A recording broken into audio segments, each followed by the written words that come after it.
neurodiversity, the concept that describes individuality and uniqueness in cognitive functioning. And the school doesn't exactly promote that, does it?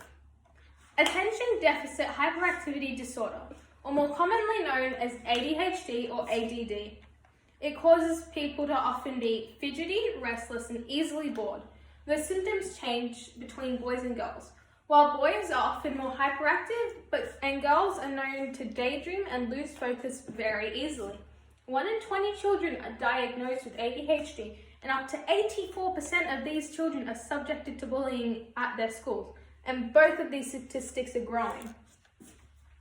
So knowing this, why is it that our high schools have a minimal and inconsistent level of support systems for children with ADHD? I can't play hockey without a hockey stick. My brother can't go fishing without a fishing rod.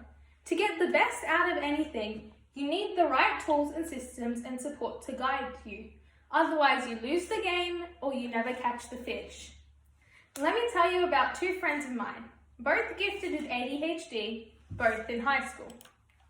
First, Billy. Billy was diagnosed with ADHD at around 11 years old. At this time, his average marks were about 35%. Billy was known as the daydreamer, the kid that couldn't focus, the one with non-existent social skills. Lucky for Billy, his school had a support system, dedicated staff who would put together learning scaffolds that helped him learn to his full potential. Billy's average marks are now 85%, and his social skills improved drastically. Next, Tommy. Tommy was also diagnosed with ADHD at around 11 years old. He also averaged about 35%, and you guessed it, had almost non-existent social skills.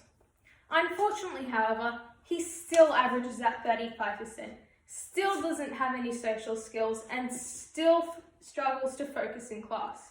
So why is one thriving when the other is not?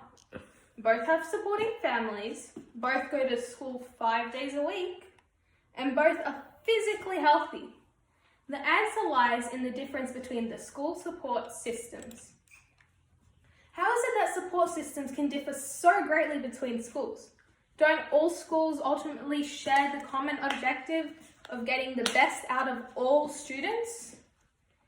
If there is a minimum standard for reading and writing and mathematics that all schools must comply with, why isn't there a minimum standard relating support given to these children?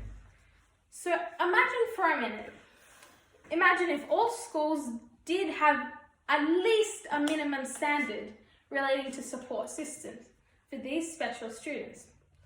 In this world, there would be a new generation of people who could focus for hours on end in hyperfocus and solve millions of world problems.